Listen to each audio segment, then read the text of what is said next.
Good morning, girls. Hi. That's Raph. He's here with me. Let's get started. We're going to have a look at two concepts today. The first is looking at variable rates, and the second is looking at how we measure the average rate of change. So let's get started. Last lesson we spoke about rates that are constant and how the graph of a constant rate gives a straight line. So for example, we looked at a graph like this, which showed the height of a balloon rising from the top of a 500 metre mountain. So that's why at time equals 0, the height is 500 metres. And it's rising at a constant rate of 120 metres per hour. So it produces a straight line. In other words, the gradient is constant, and it's 120 metres per hour. So we noted that if I measure the gradient of the straight line, I can find the rate of change. I can find the rate at which the balloon is rising.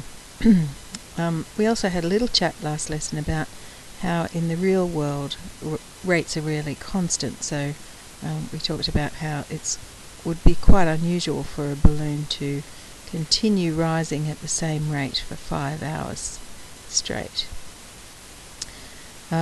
So if you think about the speed of a car or the distance travelled by a car over time, it never begins at exactly 60 kilometres an hour. You always start at a rate of 0 kilometres an hour, and the rate increases as the car accelerates.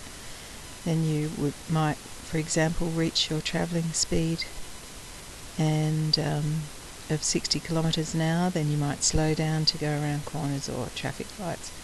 So we have to come up with a way of expressing these sorts of situations that aren't straight line graphs with constant rate of change. So let's have a look at what a variable rate graph might look like. Here's an example here. Any rate that's not constant over the time that we're talking about is called a variable rate.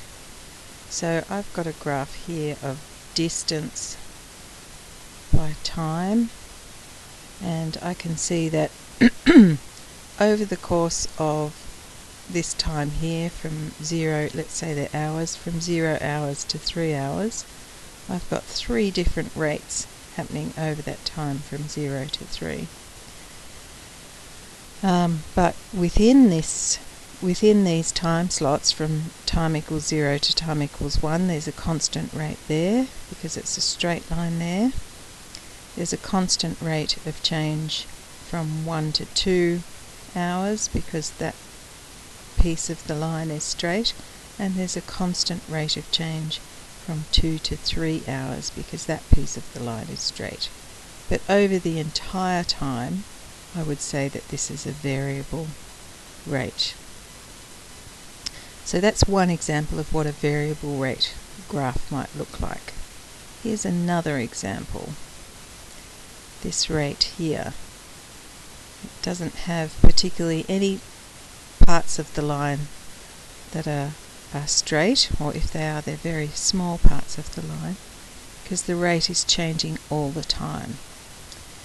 So relationships which give curves like this are also examples of variable rate. And in this case, the gradient or rate of change is continually changing. So actually this is probably a good example. We were talking about the car before, a car starting at 0 and the person accelerating until they might reach the rate at which they intend to keep driving for a while, and then you'd have a constant.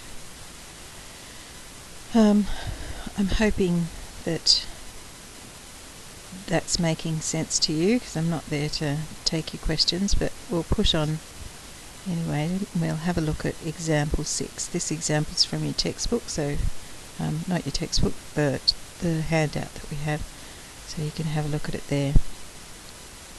Okay, in example 6, I want you to have a look at this graph and state whether in the different sections the rate of change is constant or variable, and whether the rate of change is positive or negative or zero.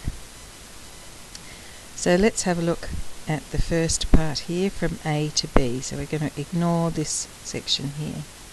We can see that's an example of a variable rate of change because the line is curved. So the gradient of that line is changing all the time.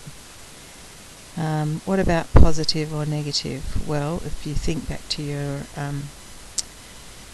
line graph gradients, it's going from left to right, it's going uphill, so it's a positive gradient. So hang on a moment.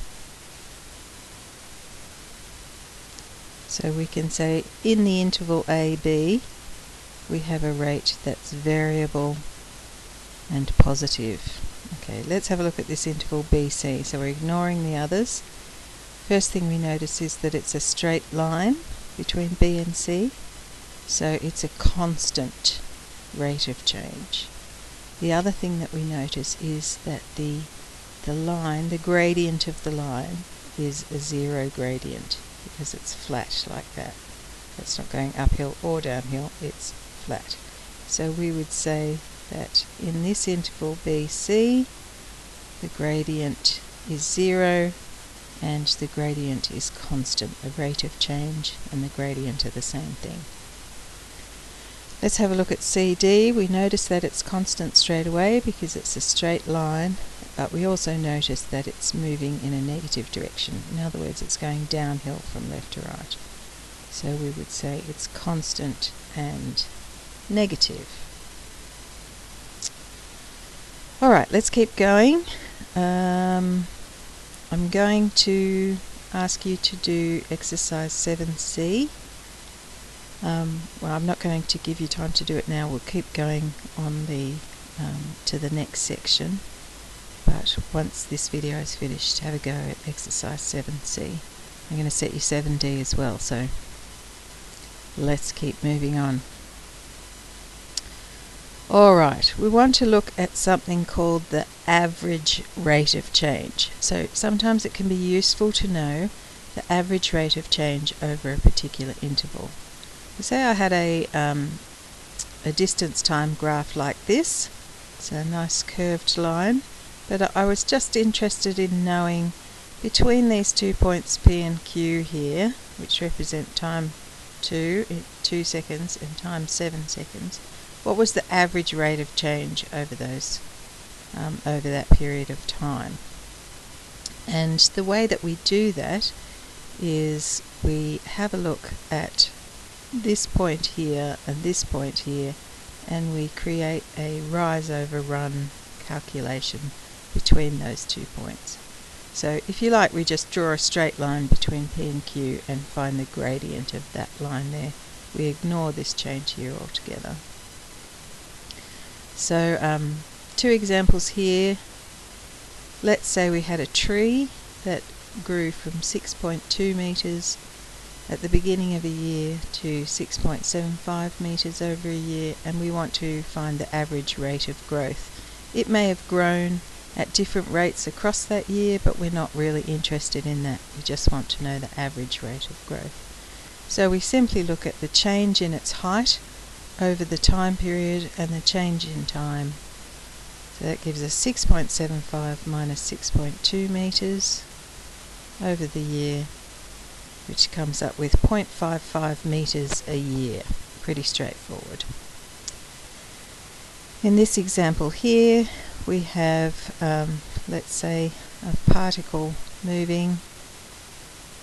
It starts at 0 distance, it travels in 2 seconds up to 30 meters, and by 7 seconds it's travelled to 48 meters distance from where it started. We want to know in the average terms how quickly is it changing between P and Q. So we need to look at the average rate of change between P and Q is equal to the change in distance between P and Q. In other words, how much change is there on the y-axis over the change in time between P and Q. How much change is there in the x-axis? And you'll recognise that simply as rise over run. So on the y-axis, the distance, it's 48 minus 30 metres. In other words, it's travelled 18 metres in that time. And down the bottom here, the time 7 minus 2, so it's 5 seconds. So in other words, it's travelled 18 metres in 5 seconds, which gives us a rate of 3.6 metres per second. And note that when we find the gradient of this blue line segment, that's the rate there. Okay, another example. Find the average rate of change between t equals 1, this is in minutes now, so between 1 minute and 3 minutes, this thing, whatever it is, has moved from 60 metres height to 130 metres height. So to find the average rate of change, it's simply the height over the time period, so 130 minus 60 metres divided by the change in the time, 3 minus 1. So that gives us 70 metres for 2 minutes or 35 metres per minute. Where it gets a little bit more complicated, let's have a look at this example here, is when you have a more complex function and you have to use that function to find the y coordinate of your line. So let's go slowly through this example. Over a period of 6 hours, the temperature of a room is described by the function temperature is equal to h squared minus 4h plus 22, where T is the temperature in degrees Celsius and h is the number of hours that passes. So we've got a nice parabola here, bottom of a parabola, noting that we're not really interested in T when time is negative, because that doesn't make any logical sense. So the first part of this question is, what's the initial temperature of the room? Well, the initial temperature is always going to happen when time is 0. So in other words, when h, the number of hours, is 0. So to find the initial temperature of the room, we simply substitute in h equals 0. So plugging that into the equation, T of 0 is equal to 0 squared minus 4 times 0 plus 22, which of course gives us a final answer of 22. So I can confidently say that the initial temperature of the room is 22 degrees Celsius. The next part of the question says sketch the graph of the function over the given time interval, and I've done that here. I've used GeoGebra, but you can use your graphics calculators if you wish, or you can do it using your understanding of sketching parabola, that's fine. So here it is. You can see that the temperature starts at 22, it dips a little bit and then it rises. Part C of this question asks me to draw a chord between the points h equals 1 and h equals 5. So I've done that. I've found that point there and that point there. And I just realised you can't really see the bottom axis. Let's move those up a bit.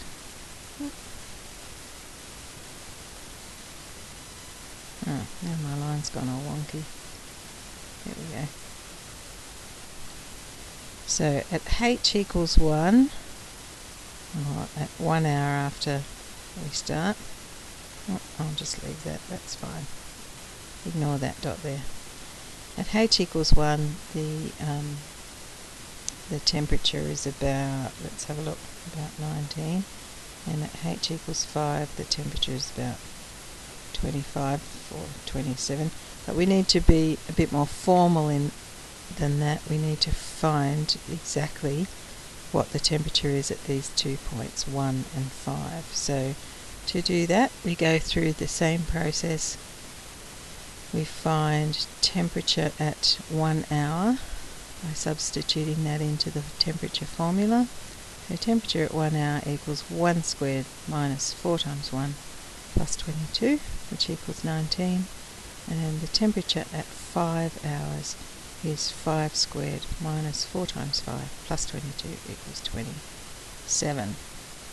So why do we bother doing that? Well, that helps us to find the gradient of this chord here, and the gradient of this chord will give us the average rate of change in temperature over the time period from 1 to 5 hours. So here's that calculation there. The gradient of the chord is the same as the average rate of change over that time.